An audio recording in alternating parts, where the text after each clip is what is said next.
जन्नत के बारे में कंप्लीट वॉइस ओवर स्क्रिप्ट। अस्सलामु अलैकुम व रहमतुल्लाहि व बरकातुहू। आज हम बात करने जा रहे हैं एक ऐसी जगह के बारे में जहां ना कोई गम होगा, ना कोई दर्द, ना कोई तकलीफ। एक ऐसी जगह जहां हर ख्वाहिश पूरी होगी और हर लम्हा सिर्फ खुशी से भरा होगा। जी हाँ, वो जगह है जन्नत। आइए आज हम सुनते हैं रसूल अल्लाह सल्लल्लाहु अलैहि वसल्लम की कुछ प्यारी बातें जो हमें जन्नत की हकीकत बताती हैं। अल्लाह ताला फरमाता है कि मैंने अपने नेक बंदों के लिए वो कुछ तैयार किया है जो ना किसी आँख ने देखा, ना किसी कान ने सुना और ना किसी के दिल में कभी आया। सोचिए ज़रा, दुनिया की सबसे खूबसूरत चीज़ भी जन्नत के सामने कुछ भी नहीं। अल्लाह ने वो सब तैयार किया है जो हम सोच भी नहीं सकते। नबी सल्लल्लाहु अलैहि वसल्लम ने फरमाया कि जन्नत में एक छोटी सी जगह भी दुनिया और जो कुछ इसमें है उससे बेहतर है। यानी पूरी दुनिया, उसकी दौलत, उसकी शोहरत और उसकी खूबसूरती सब मिलकर भी जन्नत की एक छोटी सी जगह के बराबर नहीं। नबी सल्लल्लाहु अलैहि वसल्लम ने बताया कि कई दरवाजे हैं और हर दरवाज़ा किसी ख़ास अमल वालों के लिए है, कोई नमाज वालों के लिए और कोई रोज़ा रखने वालों के लिए। सोचिए हम किस दरवाजे से जन्नत में जाना चाहते हैं। और जन्नत में सबसे कम दर्जा वाले शख्स को भी इतना मिलेगा जितनी 10 दुनिया के बराबर निमाताएं होंगी।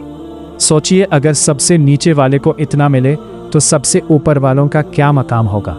जन्नत के लोगों के चेहरे चंद की तरह चमक रहे होंगे। ना कोई अंधेरा होगा और ना कोई थकन, सिर्फ नूर ही नूर होगा। जन्नत में ना कोई मरेगा, ना कोई बीमार होगा और ना कोई कभी बूढ़ा होगा। दुनिया में हम दर्द और तकलीफ से गुजरते हैं, लेकिन वहाँ सिर्फ सुकून ही सुकून होगा। जन्नत में कोई कभी बोर नहीं होगा। दुनिया में हर चीज़ से इंसान थक जाता है, लेकिन जन्नत में हर लम्हा नया और हमेशा खुशगवार होगा। जन्नत में नहराएं होंगी दूध की, शहद की और ऐसी शराब की जो नशा नहीं देती। हर तरफ नेमत ही नेमत होगी, जो चाहो वो मिल जाएगा। जन्नती लोग रेशम के कपड़े पहनेंगे और हर तरफ आराम ही आराम होगा।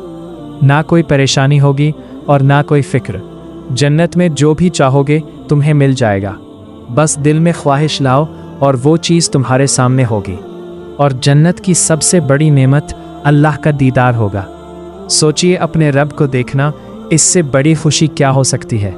जो शख्स अल्लाह से जन्नत मांगता है, जन्नत उसके लिए दुआ करती है। तो आज से हम भी रोज़ दुआ करें, या अल्लाह हमें जन्नत अता फरमा। दोस्तों, ये दुनिया सिर्फ एक इम्तिहान है, असल ज़िंदगी जन्नत की है। आज से अपनी ज़िंदगी बदल लो। नमाज की पाबंदी करो, गुनाहों से बचो और हर काम सिर्फ अल्लाह की रज़ा के लिए करो। अगर आप भी जन्नत चाहते हैं तो दिल से कहो, इंशाअल्लाह हम जन्नत में मिलेंगे। अल्लाह हमें जन्नतुल फिरदौस अता फरमाए।